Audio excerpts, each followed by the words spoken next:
coquelet du Mont-Laurier. On a fait le coquelet du Mont-Laurier avec la rose des vents. Quelque chose qui est important juste de dire ça, c'est qu'on a travaillé avec eux à se dire, entre Saint-Jean et Fête du travail. Le coquelet du Mont-Laurier, on est très épris d'un peu qu'est-ce qui est les relations par rapport à la classe ouvrière.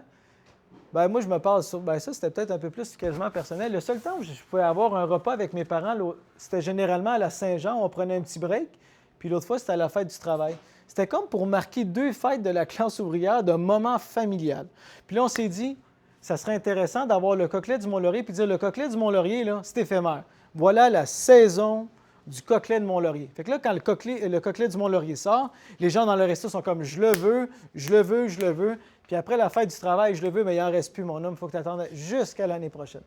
C'est bon de flirter avec les gens de même, parce que les gens nous ont toujours habitués. Tu mets ton produit, puis c'est ça, puis c'est ça, puis c'est ça, puis c'est ça que ça mange. C'est pas nécessairement vrai, ça. C'est quoi le coquelet? Le coquelet, c'est plus petit qu'une cournoye. C'est un genre de petit poussin un peu plus vieux. Puis la particularité du coquelet de Mont-Laurier, bien, déjà là, il y a énormément d'avancement qui est fait là-dedans, puis on les dirige un peu, mais tant au niveau de l'alimentation, il n'y a pas de gras animal, il n'y a rien d'intrant là-dessus. Puis ils travaillent beaucoup avec les gens autour pour aller chercher leur propre grain. Fait qu'ils se disent, ah, toi, tu fais du bon sarrasin, je t'en prends un peu. Ah, toi, tu fais ci, je t'en prends un peu. Fait qu'il y a quand même quelque chose de le fun là-dedans. Oiseaux d'Amérique vivant, de la gélinote, du tétra, du colline Virginie puis du pigeon. Là. Moi, je vous dis, le pigeon, là, on s'est passé 1000 pigeons par semaine. Puis on n'est pas capable parce qu'il n'y en a pas assez, puis il n'y a pas de permis fédéral de pigeon. Quelqu'un qui voudrait faire du pigeon, là, faites-moi du pigeon, puis envoyez-moi un permis fédéral là-dessus, qu'on puisse faire un peu d'argent là-dessus. Ça serait bon. OK. Gélinote, tétra et colin.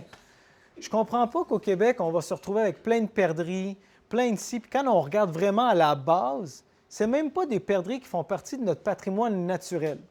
Puis à chaque fois, j'essaie de dire, ça serait peut-être le fun de mettre un projet en branle pour avoir de la gélinote huppée, du tétra ou du colline Virginie. Bien, le colline Virginie, on peut en retrouver encore un peu, là, mais concentrons-nous sur le gélinote et le tétra.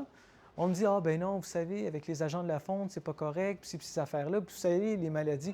Donc là, tu es en train de me dire qu'une perdrix, genre africaine ou une pintade africaine, a moins de chances d'avoir des maladies que nous autres avec notre gélinote ici. C'est comme à un moment donné, il faut qu'on se prenne en main à se dire, moi, quand je veux qu'un touriste vienne ou quelqu'un vienne ou avoir une appartenance, je ne veux pas entendre parler d'une perdrix grise ou une perdrix blanche. Je veux qu'on parle de gélinote et de tétra du Canada. Parce qu'on est capable de parler de ça. Donc, on est capable de partager des faits culturels, de dire, ben regarde, moi, mon grand-père, c'était de la gélinote qu'il faisait. Ah, moi, ma grand-mère, elle adorait faire le tétra, tu sais, etc., etc. Oiseaux d'Amérique mort. Vous savez qu'on a la tourte, hein, la tourte voyageuse, puis le corbijou. Juste pour vous dire à quel point est-ce que les gens, oh, le pigeon, c'est pas bon ou un truc de même, il faudrait réellement voir dans le côté ancestral de la chose parce qu'ils ne sont pas là à cause de quoi, ces deux-là? Parce qu'on les a tous mangés.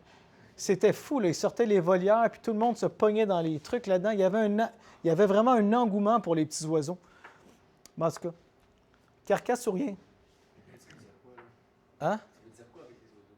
Bien, c'est qu'il faut qu'on y fasse attention, mais c'est qu'il y a vraiment un engouement. Fait qu'il y aurait quelque chose aussi à répondre là-dedans, d'aller chercher des goûts, des saveurs qui se référaient là-dedans, puis de sortir surtout des vieilles histoires. Il y a vraiment des belles histoires derrière tout ça. Donc, quand on parle là-dedans, bien, c'est de prendre conscience, il faut qu'on fasse attention à ça. Mais en même temps, d'un autre côté, il y a des affaires à faire là-dedans, tourner autour de ça, puis surtout des saveurs. Le corbijou, ça goûtait le bleuet. On serait-tu capable de... Le corlieu. Il y a le corlieu, il y a 3 types de corlieu, puis c'était avec le corlieu. Ah, ouais. Le courlis corlieu, bien, c'est le corbijou. Ça, on envoyait ça par des containers pleins aux États-Unis. Ouais. Fait que carcasse sur rien, bien aussi, là, surtout avec les gens de la viande, nous, on travaille avec les restaurateurs, puis on a commencé les gens qui voulaient avoir des découpes, les mettre sur le menu. À un moment donné, il y a tout de même des maudites limites, là. Tu sais, quelqu'un qui veut travailler avec un producteur agricole régional, puis qui veut juste avoir de la bavette, mais sais-tu, à un moment donné, combien d'animaux il faut que je tue, genre, pour avoir toutes tes bavettes une fois par semaine? Toi, on s'est dit, ça ne marche pas, tu achètes la demi-carcasse ou la carcasse, puis tu t'arranges.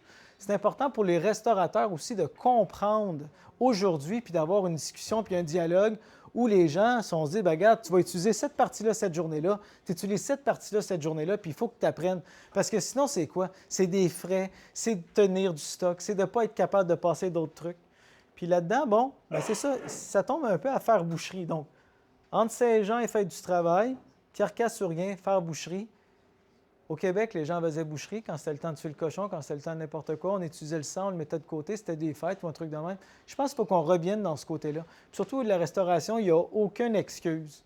Ils n'ont aucune excuse parce que c'est un savoir-faire, ils sont vraiment hot, fait qu'il faut qu'ils sachent cuisiner au complet. Abat-jour, on se concentre beaucoup aussi sur les abats. Les abats, quand on regarde, même sur le bison, de la langue des bisons, je cherche tellement plein de langues des bisons que généralement, on ne les retrouve pas. Tu fais du bison, toi? Ah, OK, cool.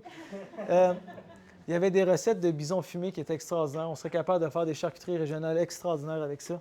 Tout ce qui est les trucs, les crêtes de coq, là. Hey, les crêtes, on cherche tellement de crêtes. Les chefs nous demandent tout le temps des crêtes de coq. Ils font des genres de trucs où ils les font puffer, puis ça goûte un peu le barbecue avec la salade de fenouil, c'est malade. Bref, il y a un marché pour les abats en restauration aussi. C'est important de le mettre là-dedans.